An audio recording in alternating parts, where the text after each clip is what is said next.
Hey everyone, welcome to Ask Us Anything. Of course, I'm Hello, hello, here. hello. I'm here with my good buddy Greg Walters, and that's with him with Death of the Copier in the background. And I've got a copy of an old Minolta 450Z on the background. So, Greg, let's start it off. I believe you I do have a want question to for you. ask me anything, right? I'm going to ask you anything. It has nothing to do with that copier behind you, but I might ask you something about that copier in a minute. And this is it's not an unfair question, but it's been bubbling up. Two things have been bubbling up in the last week, but this one I thought about you. So I just wide open. Art, how do you research your prospective clients, maybe on the cold call sides, and then once you achieve an appointment or move into a complex sale, what kind of research do you do on prospects and clients? Um, can be a variety of different ways. Okay, yeah. If it's um, if it's somebody I've got in my CRM and I've basically got my first appointment, at that point in time, I'm going to want to learn more about what they do, right? Mm-hmm. Because in most cases, the company name may not tell you what they do. So of course, it's a quick trip over to LinkedIn, right? Okay, so you use Uh, okay, good. find out more about the company. They usually have a corporate website link on it. So I'll go on to the corporate website, and I'll find out more about what they do. I will go to the About Us page first and read everything about the About Us page, to get a better idea of services. They'll tell you where they came from. They'll tell you maybe where they're looking to increase. About Us can tell you everything about the company that you need to know. Right. From there, I will go to a contact page, right? Mm-hmm. And I'll look at that contact page just to see if any other email addresses or people are on that contact page. Sometimes either on the contact page or the About Us page, you'll find, I'm sorry, mini biographies about the people who are in charge of that corporation, right?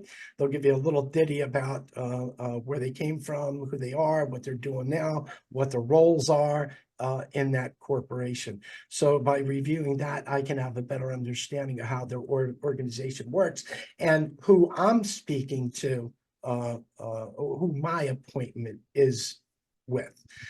In a lot of cases, my appointment is probably going to be with the gatekeeper. So I need to be aware of some of the other people that are probably going to be in this buying process, because if it's the gatekeeper, there's going to be 3, 4 other Mm-hmm. people involved. So once I get the contact and once I get the um, About Us, right, then I will follow that company. And usually the appointments are a few days behind, right? So I just want to interrupt real quick. You'll follow that company on LinkedIn. You'll click the Correct, follow, right? correct, Okay, okay, correct, okay. correct. Because then their stuff will post in my feed. But more importantly, when I click follow them, basically, so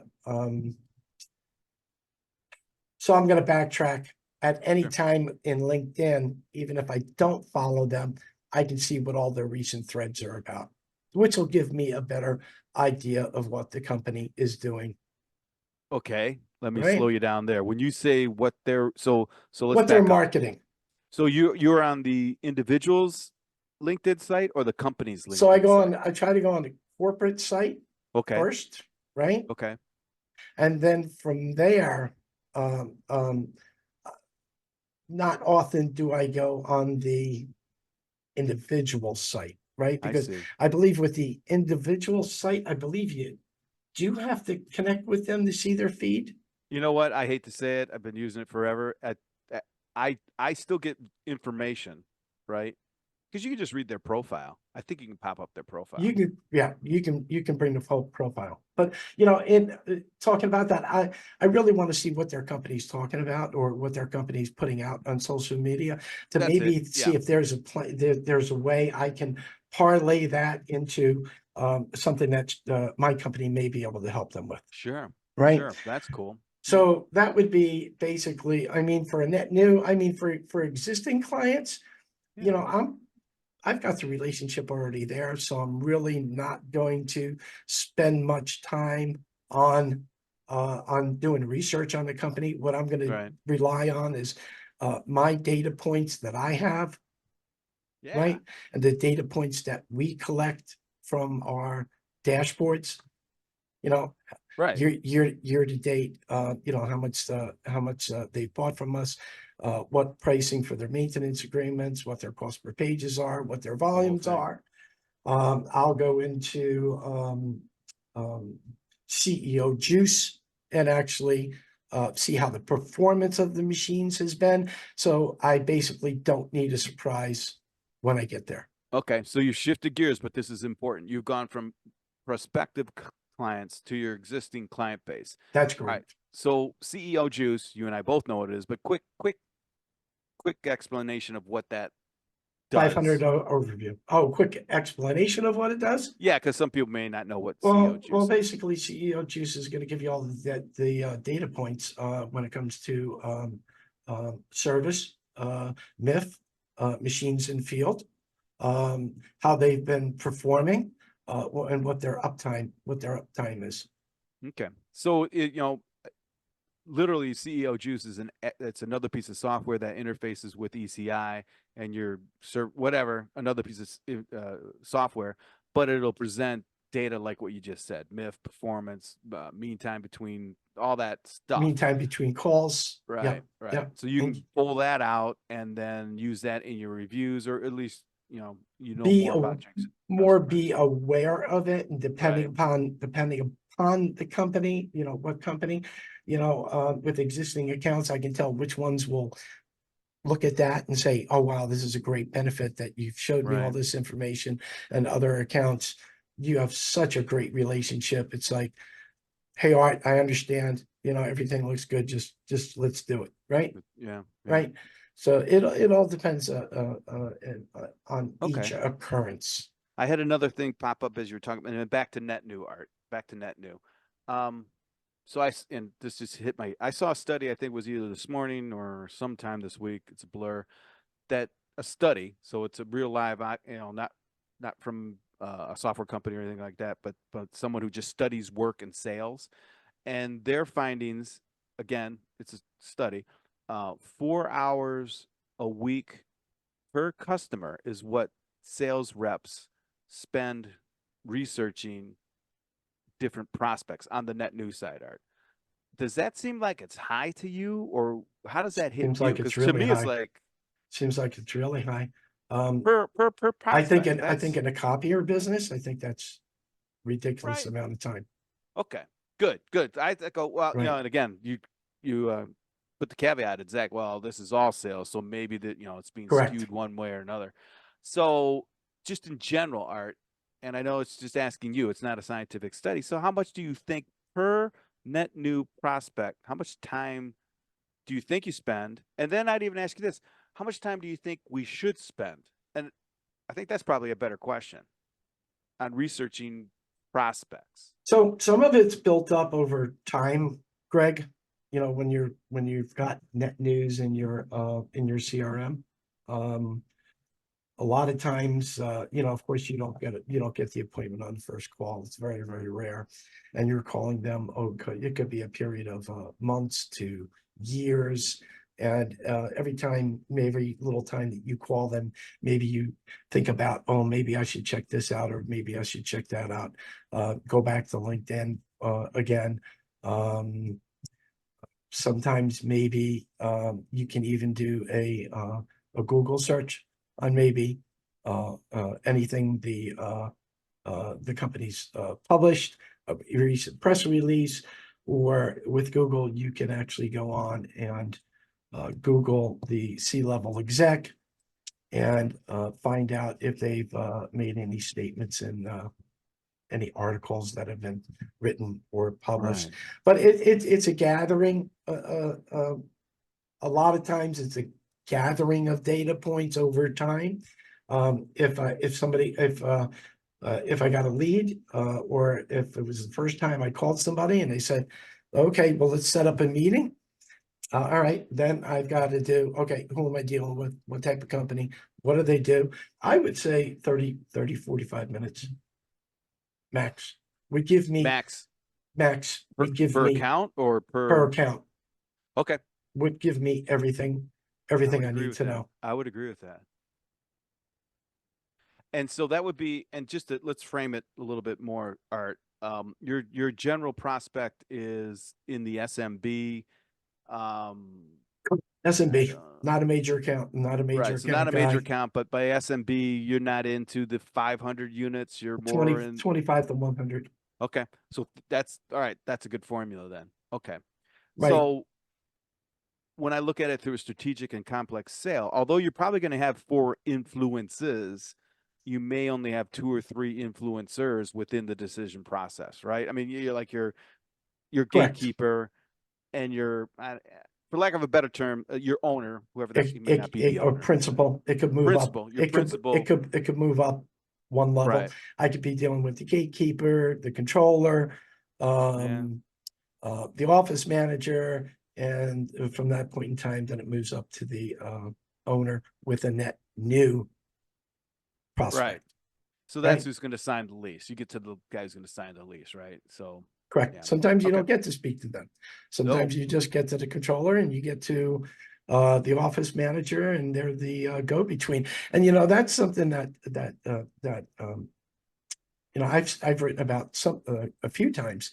That's why guys and gals that are doing proposals and they're sending proposals, they've really got to they got to up their game on proposals. Well, tell me about, keep going on that one, Art. And then if you can, make a connection to deeper research. And again, these are just broad terms, right? But tell me about that part, because I agree with you, but I want to hear what you have to say about that. And well, let me cover that's deeper interesting. research. Deeper research could be going on to I think it's Manta, where you can see you can actually see what their revenue is. Yeah. Right. Just to see how big that corporation is. Deeper research for me.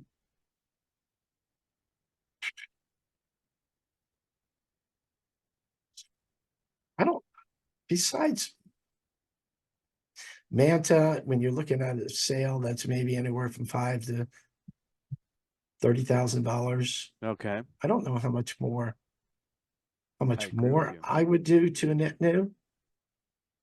Right? I mean, of course, if it was hundreds of thousands of dollars, you probably need to dot your I's and cross your T's and get You're going to have to. There's going to be find more additional employers. find additional data points. Right. What was the other one? Geez, I forgot. But let's keep going. So No, it was something to proposals. Oh, yes. Yeah. Yeah.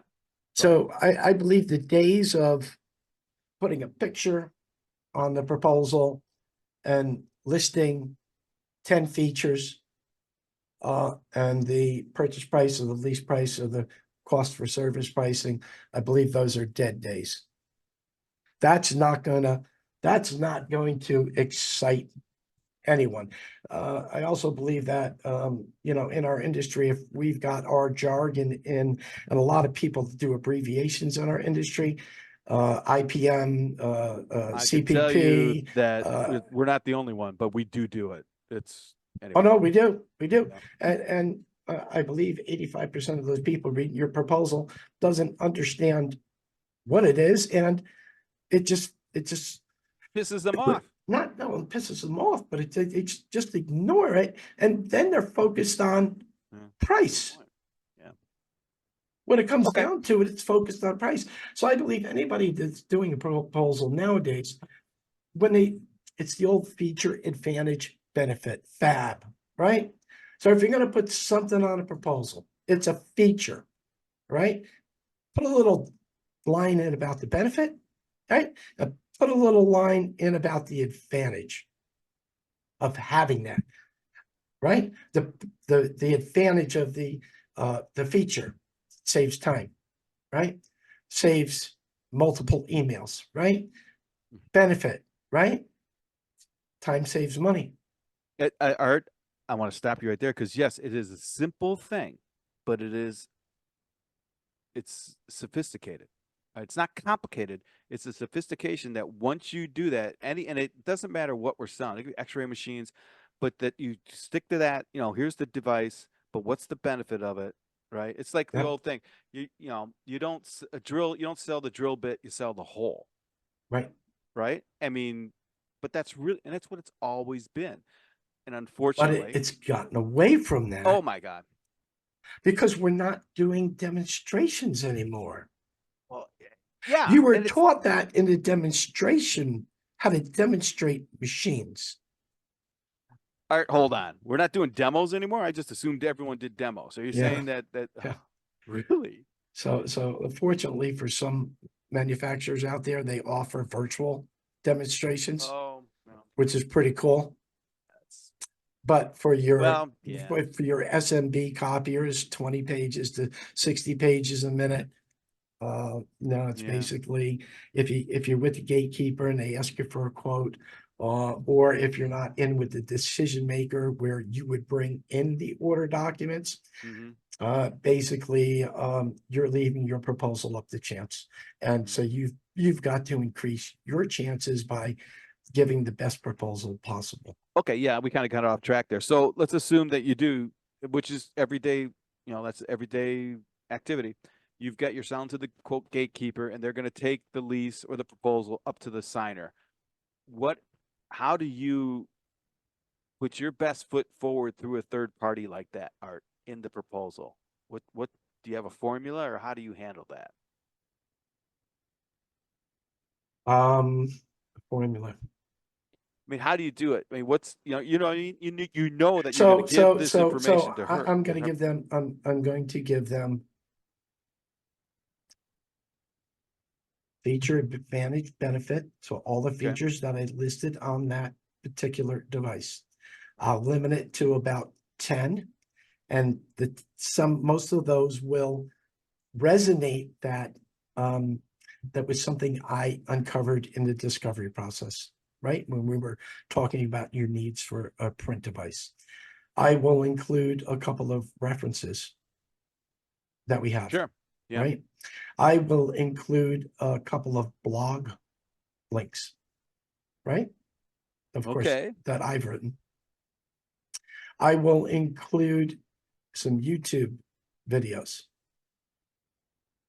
so they can see the piece of equipment, right? Or maybe there's a feature of how the Ricoh machines scan so fast. You can find them up there. Right. There's almost anything out there. So it's going to be a combination of referrals, clients I do business with. I'll have a little blurb in 5 or 6 companies that I know they know of that I do business with.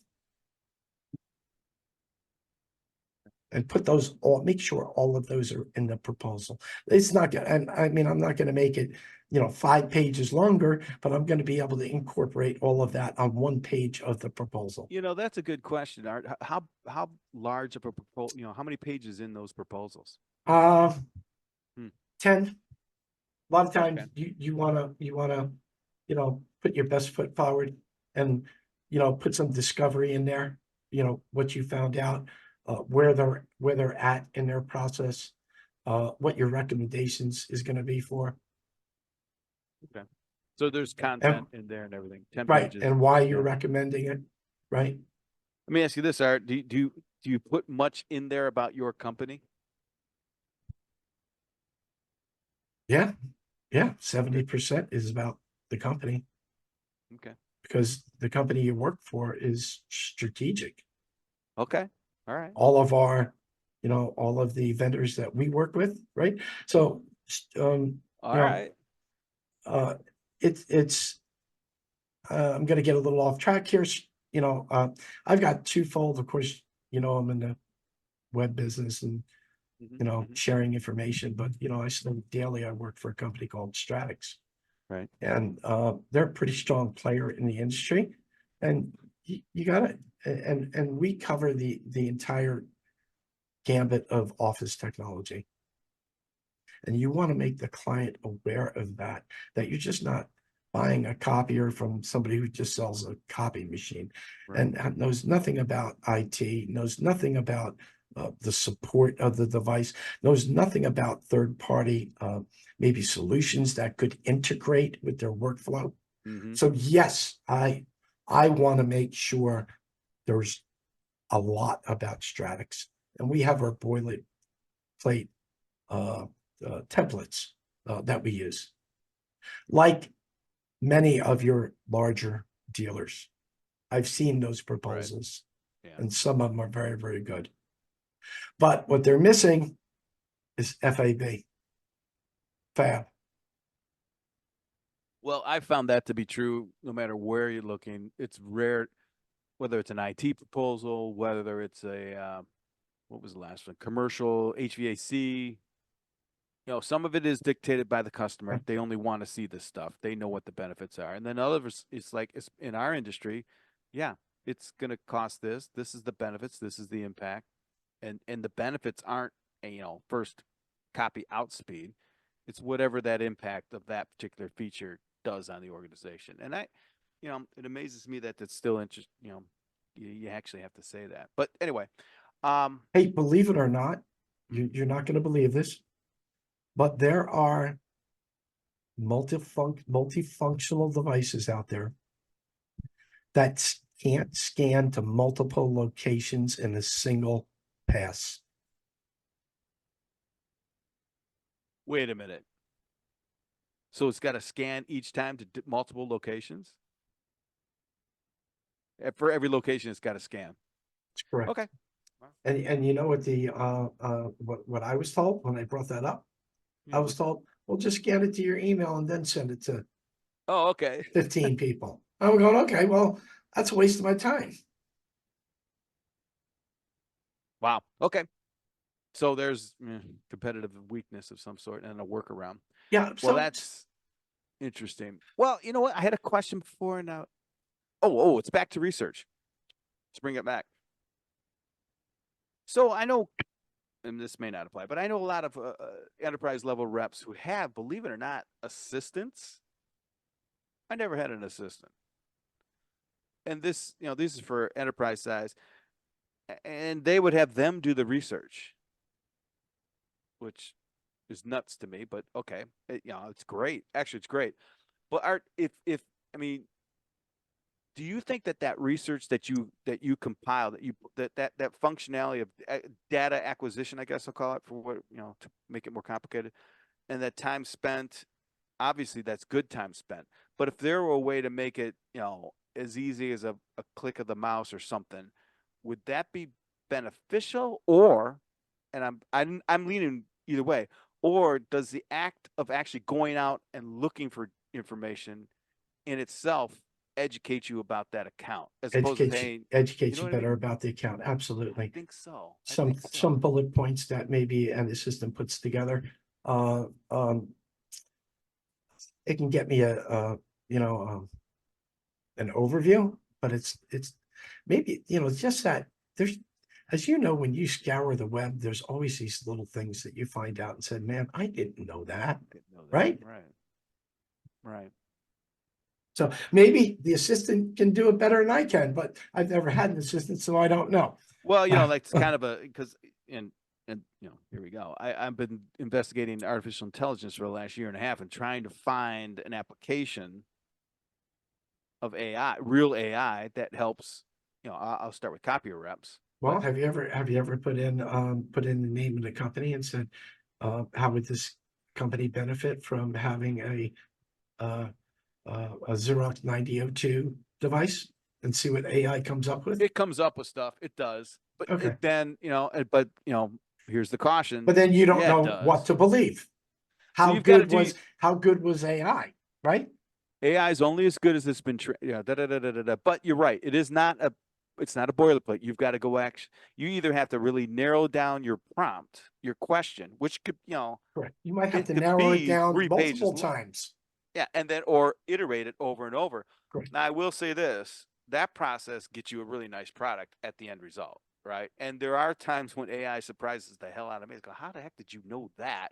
And I'll do research, go, damn, it was right. Right. But I still have to go through it and audit, and I recommend that all the time. But I don't even know how we got down this trail, but oh yeah, so I'm looking for different. There isn't one out there. That's what I'm talking about, right? I'd like to be able to say that, hey, me personally, right? If I'm selling and I'm responsible for 15 machines a month, let's just as an arbitrary number, right? That's what I have to do. So I know the math, right? 15, back it up to number of dials, number of contacts, all that stuff. So I know what I have to do. All right. And I have to do all those mechanics to get in front of those people or whatever that is. And then throw in my research, which could be a half hour. If there's 10 accounts, that's Right. 5 hours. That's a lot. So do I give it up to a quote assistant, an AI at this point or whatever? Or because of what I asked you, like I like the process because that actually educates me on that.